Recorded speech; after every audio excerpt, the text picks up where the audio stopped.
Boy, look at that machine make ribbons. 7 at a time, ain't it, honey? You'd be nearer right with a Frankenstein's monster. No, that's in the movies. Why do you call it that, Nick? Machines like this destroy jobs.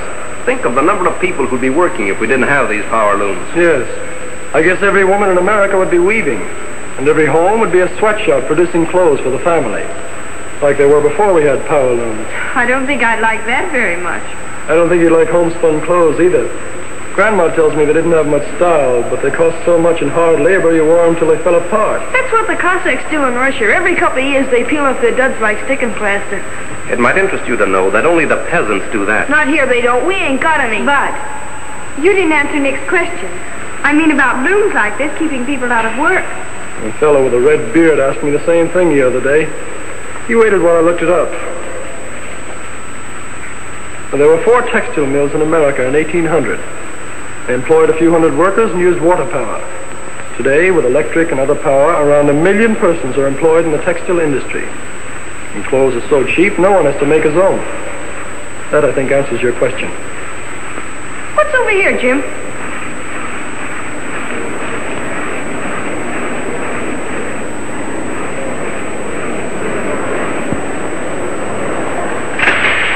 What is it, Jim? Look at that thing go around. It's a manipulator table, used in a steel blooming mill. You can control a billet with these switches. Watch out, it's going off. Oh. The photoelectric equipment keeps it on the table. I suppose you're going to tell us machines like this benefit labor. And how? Not many years ago, steelmaking was a dangerous occupation. Now, the safest place a steelman can be is in the mill. It's safer than his home. That's right, capitalistic propaganda. Oh, you're kidding, Jim. I'm stating a fact.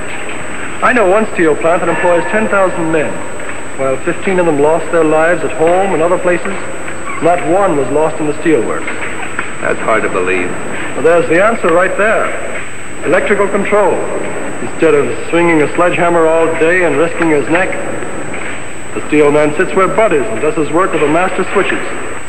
Well, if one man can do all that with a machine, then I agree with Nick. It can't help but lessen jobs. Here's why they don't, Babs. It's very simple. Machine production makes better and cheaper products. As a result, more people want and can buy them. That in turn creates a demand for more labor. That's just one of those so-called economic laws that doesn't work in practice. It works in steel, printing, textiles, and automobiles, and they're the most mechanized industries in the country. Yes. Let's go see what's over here, Nick.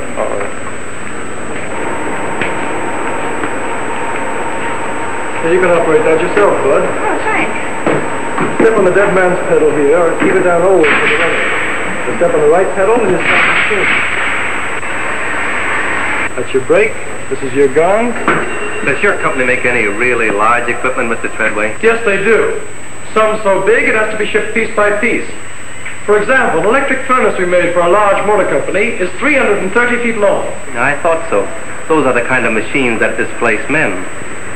Mass market industries don't modernize to save jobs, Mr. Makarov. Their aim is to increase production. That's how employment is created.